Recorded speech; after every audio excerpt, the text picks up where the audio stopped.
The video that we never hoped that we were doing right now. Serie A is getting picked apart piece by piece. Romero, maybe Lukaku with this new news. Guys, welcome back to Italian Football TV.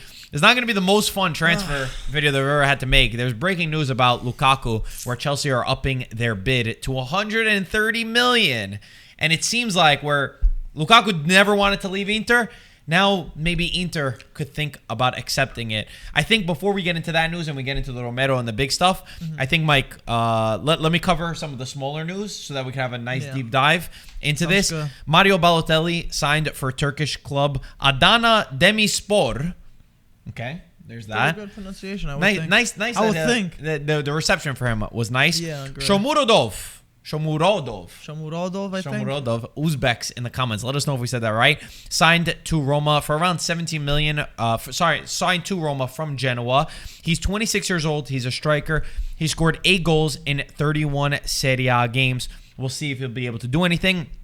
Eintracht Frankfurt just made a new official bid to AC Milan for Og. And it seems like a deal is set to be done. This is, of course, from Fabrizio Romano, the legend himself, who's reporting this. Chiellini renewed until 2023 with Juventus, as expected for him to remain. Juventus are also bringing in Caio Jorge. He's a 19-year-old Brazilian from Santos for about $3 million. Plus 5% of a future deal will go to the Brazilian club. Locatelli every single day. It's all Sassuolo and Juventus are going to meet tomorrow. Bunch of BS in my opinion. Nedved did say that they want Locatelli and that Locatelli wants them, but there is still no agreement, and the plan B is expected to be Miralem Pjanic. Let's get into the interesting news right now. First, with Romero. Okay. It seems like Romero is all done to join Spurs. Atalanta are selling him for 50 million plus 5 million in bonuses after just paying, I think, 25 million for him last year. Romero was named Serie A Defender of the Season last year. And just a side note, now Atalanta have sold both Diallo and Romero to Premier League clubs for a combined 100 million euros. Incredible. Diallo only made 4 Serie A appearances. His deal was 30 million plus 15 million in bonuses. Mike, break this down about Romero going to Tottenham. I mean, to be fair, I'm a little disappointed, especially because Romero did actually want to go to Spurs. We all know Paratici left Juve, he won a Premier League, and now I guess he's picking apart the league. And I was a little mad about this, but it seems like they're gonna go ahead and get Demiral from Juventus, which I think Demiral's a fantastic player. The only thing that's holding me back is he's a little injury prone. But knowing Atalanta's luck, knowing how I feel like the karma's going back to them and they're doing everything the right way, starting from the bottom, making their way up top, I feel like Demiral is just going to have a superb season over there if everything does go, if it ends up happening, which it seems like. I feel like he might not get injured, and I feel like he might even match Romero's incredible season. Because I always saw Demiral great. It was the injury problem, and sometimes his decision making was the best. But under Gasperini, who knows? Maybe he could do some incredible stuff with him. Still not happy, Romero. It's a big loss, especially for a team that could be fighting for the Scudetto this season. But it's something I can accept, I think. Okay, let me break this down. For Demiral, yes, it's going to be a total 30 million euro deal. It's going to be a loan with option to buy. I think that for Atalanta, for this perspective, Demiral, it's a big risk. Player by player, yes, I think Demiral's a fantastic player. I love him. I think he does deserve to play and start at a different club, and I understand his logic in terms of wanting to leave Juventus. There's just too many good center backs over there, and Atalanta is a great place for him to develop. What Michael said is my biggest concern. He's had injury problems. He's never really been consistent enough in terms of staying fit, and that's my big concern. If he does stay fit, then absolutely, it's a fantastic replacement. Player-wise, I absolutely love him. He's a great player of ours. He sent us a jersey that's signed. We're big fans of him, but we hope that he can stay fit. They also brought in Matteo Lovato, who's not the replacement for Romero. As we said, he's just an addition for him. So good job by Atalanta on that. For the Tottenham fans in here that are maybe watching for Romero, let me give you a little bit of perspective. Romero's a fantastic player. I've loved him as a defender. I remember I wanted him to go to Juventus because I thought he had all the potential. in his early days when he was at Genoa, he was a little bit overly aggressive. I love my defenders aggressive. Sometimes he went overboard and he committed fouls in a way that didn't really make sense. I had even said before Atalanta was linked to Romero, I said that they should get him because Atalanta is a great place for players to develop. It worked out perfectly.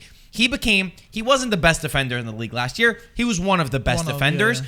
And he blossomed and turned into a real man and a real top defender. Tottenham fans, you're getting yourselves a great player, a player that I will co-sign because he's got the intensity and he's got the physicality to play in the Premier League. So congrats to you on getting a top player.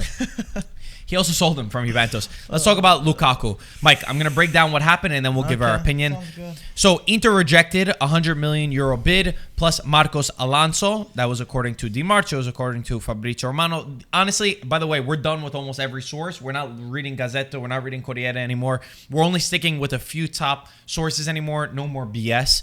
Just a little side note for them. Di Marcio says in the coming hours, they are expected to raise their bid to $120 million plus added players. And in this point, the ball will be in Lukaku's court and he could push for a move to Chelsea with an increased salary. Inter are already looking at possible replacements and they're looking to bring in both Zapata and Correa if they did sign this deal. That's from Di Marcio. Fabrizio Romano, they both work for Sky Sport Italia. They're both very reliable. Just minutes ago, tweeting out something similar. He says that a new bid could be 120, could be 130 million from Chelsea, could be arriving, is expected to arrive. Chelsea are offering Lukaku a long-term contract worth 12 million euros net a season, and that Inter's board are waiting for the official proposal from Chelsea to take a decision together with Romelu Lukaku. I will admit, Mike, we've doubted. I kept saying Lukaku's not going to go because Lukaku loves Italy. He loves Inter, 100%. But at this point, I will say to you, my feeling is that it's going to end up going through. Inter, you got to listen right here. One of the best coaches in the world left, Conte. Hakimi, one of the best players, fullbacks in the world left. Now you have one of the best strikers in the world. He better not leave because it's going to be chaos in Milan if he leaves. I accept, okay, Hakimi left because you said only one top transfer is going to leave and that's it. Conte left because there's a lot of reasons why he left. But you for this reason. Maybe he left for this reason too. But you cannot sell your star player. It's going to send a bad message to the rest of Europe, to your fans.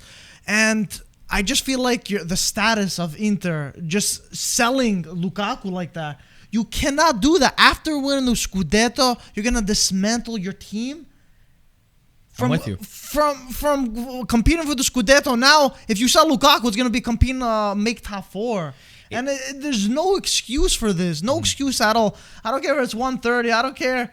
Okay, maybe 150. Maybe all of a sudden you just fucking push back. Bro, you can't sell that many top players. No. You can't. You're not going to be taken as a serious club. It just doesn't make sense. Enough. These Premier League clubs, I don't know how they get this money. Wild, it's ridiculous how they just come back and they just throw 20, 30 million extra. Same thing with Romero. Yeah. It blows my mind. Absolutely not. Do not sell him. Lukaku wants to stay. He loves the fan base. He loves the clubs. Don't push him out of this club. That's the last thing you guys want to do. Let me give two perspectives on this. Three perspectives. The first one, I totally agree with you that from Inter, this is a shame that they're considering this. And I think that it's at the point that I don't think they need the money for COVID anymore. I think that they're just like, it's a 28-year-old striker. We're getting 130 million.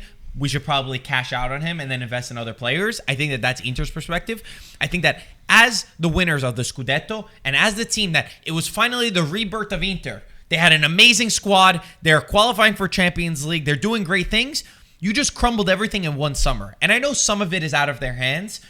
Every team is struggling in Italy, but you cannot lose the best striker in Italy, or one of the best strikers in Italy, whatever you want to do. One of the best in Europe. You cannot. You simply cannot, because you're sending a bad message. As you said, you don't want to win the Scudetto next year. You don't. You need to be... I know you can't increase players, so I don't want to go overboard. But you can't sell both Lukaku and Hakimi and lose Conte in one summer and then consider yourself serious as an ownership. Now, from Lukaku's perspective, he loves Italy. I don't think he's pushing for a move. I don't think so either. I don't think he's going to push for a move. But at the same time, if I'm Lukaku, right? And again, I want Lukaku to stay. I don't want to watch a Serie A without Lukaku because I want all of our top players to play. I want Serie A to be the destination. Unfortunately, it's not. But if I'm Lukaku, I look at my team. I look around me. I say, one of the best coaches in the world left this team. They sold Hakimi, who's one of the best right backs. The team is not buying anybody. They're selling players. What are the realistic chances of me winning trophies? He's got to think about it. He's 28 years old. He's getting the taste of trophies. He wants to win trophies. I can't, as much as I'm taking my emotions away, I can't fault Lukaku for wanting to go back to Chelsea. A place that, they sold him. They didn't always believe in him. He's got this rebirth. I can't blame him. They're the champions of Europe. They have a good chance at winning silverware again next season, or they'll at least be competitive. Whereas Inter is doing the opposite. Their ownership is showing the opposite intent. And I think if Inter do get 130 million, they'll be looking at Lukaku and be like, hey, you sure you don't want to leave? That's what I think will happen. It's a shame because now Serie A, we've lost Hakimi. We've lost Donnarumma. We've lost De Paul. We've lost Romero. And we might lose Lukaku now. And Ronaldo's still not a certainty according to some of the papers. This is a scary mercato. Terrible. Scary mercato. Even if you're not an Inter fan, for me as a Serie A fan, I do not want to see Lukaku leave. He's so much fun to watch. On and off the field, I love the guy. There is one rationality, which some people are saying, is that you get 130 million for a young player. Maybe you could reinvest this to make the team better. Now, Zapata, as much as I love Zapata, do not look at me and say that Zapata's a replacement for Lukaku. And he's not a young player and either. Correa, I don't even know what you're doing looking at Correa at this point. That would be a I'm stupid sorry, move, Correa. but that's not a replacement. Now, at least, if you're considering this, you're not going to go for Vlahovic. You're not going to go for at least get like some young sort of player that could pop up. Because you could get 2, 3, 4 players with 130 million these days, right? I think 60 million you'll get Vlahovic from Fiorentina. That's got to be a move. That's got to be a move on the cards to at least have some sort of upside. I don't want to talk about Zapata and Correa, they're going to have no resale value afterwards. And this is a really bad look from Inter. In my opinion, the ownership, the Suning ownership, which has gotten credit in the past, right now, this is a very bad look for them. I'm not happy. And honestly, as much as this whole summer, I was like, nah, you know what? Nobody's going to be able to give them a ridiculous offer. They're probably not going to be able to sell because Lukaku's not going to push for it. At this moment, I feel like Lukaku's going to leave and he's going to join Chelsea. Chelsea fans, obviously, listen, you want Lukaku. He's one of the best strikers in the world. Can't blame you at all. And I can't blame Lukaku. Bad situation. Guys, in the comment section below, I think you need to let us know. Let us know both sides, everything that you're feeling, all the other rumors and transfers that we went over. It's been a very slow offseason in Serie A. Unfortunately, it's gone the opposite of what we would prefer. Not only are we not buying players, but we're selling our best. It's disappointing. Guys, if you've never watched an IFTV video before, make sure you subscribe. If you're not subscribed, too many people are not subscribed. If you haven't already, please like this video. It helps us enormously. And jump into the comment section. As always, guys, thank you so much for watching. We will talk to you soon. Ciao, guys.